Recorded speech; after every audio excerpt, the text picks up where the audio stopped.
Today, we're diving deep into the third chapter of the Bhagavad Gita.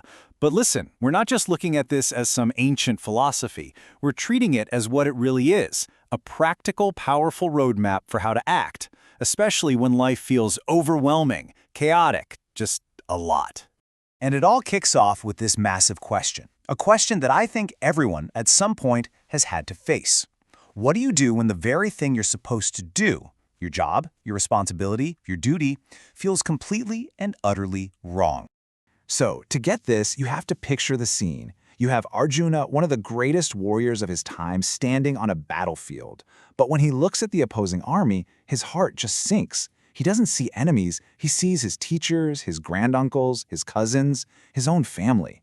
And he just freezes. He's totally paralyzed. He turns to his guide, Lord Krishna, and says, "I see no good in killing my own kinsmen in this battle." He is completely torn apart, caught between his duty as a warrior and his love for his family. And he just begs Krishna for one clear path, just one single, straight answer to pull him out of this confusion. Now, Krishna's answer is fascinating. Before he tells Arjuna what to do, he starts with this massive, fundamental truth. He basically says, look, the choice to do nothing, that's not a real choice.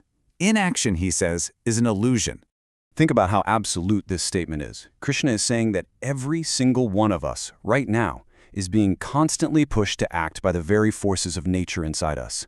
You can try to sit perfectly still, but your heart is still beating, you're still breathing, and your mind is definitely still going. Action is the default setting of life. The idea that you can just hit pause, even for a split second, is impossible. So, what about the person who really tries to do nothing? You know, the one sitting there, meditating, forcing their body to be still. Well, Krishna has a pretty blunt word for this person, a hypocrite.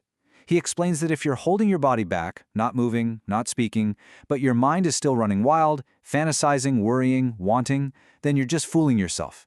Your mind is still acting. True inaction just isn't on the menu for us. Okay, so if we're all forced to act all the time, then the real question isn't if we should act, but how we should act. And this is where Krishna pivots from the problem to the solution, a clear path he calls selfless action. And here it is, the core instruction from Krishna to Arjuna.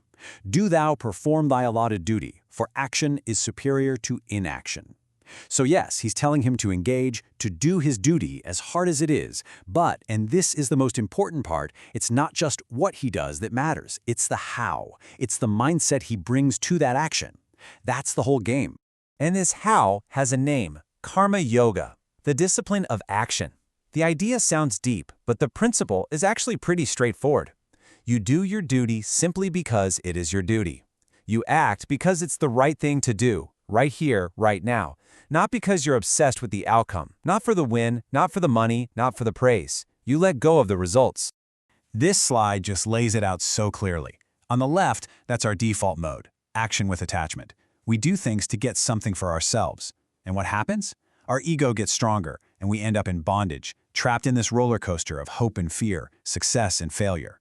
But on the right, you have selfless action. This is action done for a bigger reason, for the good of the world. And this path, it does the opposite. It dissolves the ego and leads to real freedom, liberation. Why? Because your peace of mind no longer depends on an outcome you can't even control. Krishna frames this whole idea as a sacrifice or yagna. Now think of it less like giving something up and more like making an offering. The idea is that your work, your actions, are an offering that keeps the universe in balance. The text says that the Creator made humanity with this principle built in, that we prosper by giving. It completely reframes everything you do. Your job isn't just a job, it's an offering to the world. And the takeaway is huge. Any action you do for yourself ties you in knots.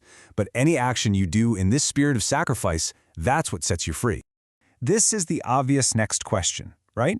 And it's exactly what Arjuna asks. If this path of selfless duty is the key to freedom, why is it so ridiculously hard? Why do we, even when we know better, get dragged into doing the wrong thing? Almost like something else is pulling the strings. Krishna's answer is just one word, and it's devastatingly simple.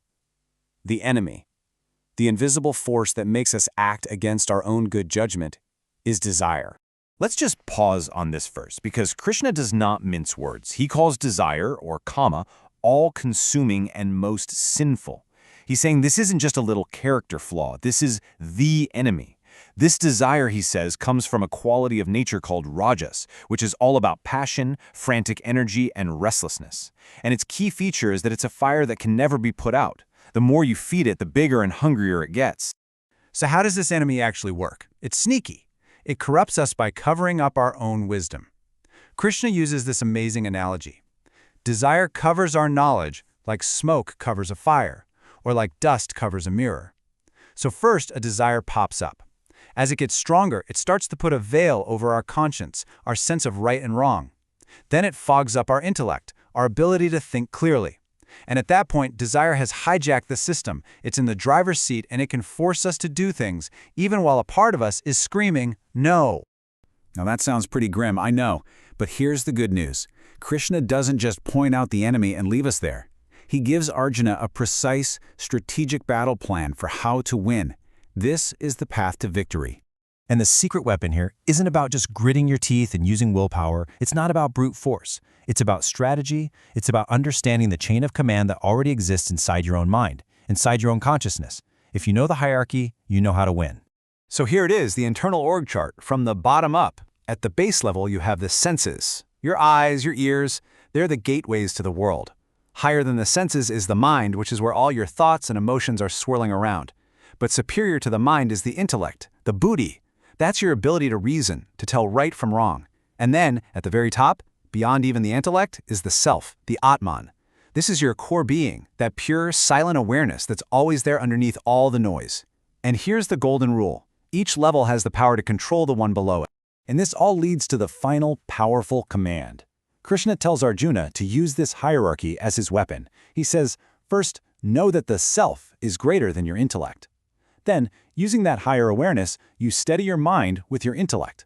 By anchoring yourself in that highest, most stable part of who you are, the self, you gain mastery over the whole system. And from that place of ultimate strength, you can finally slay that enemy, that tough-to-conquer desire. So in the end, the Gita brilliantly transforms this massive, external battlefield into a map of our own inner world. It suggests that the real war, the most important work we will ever do, is the one that happens inside. Which leaves us all with one last thing to think about.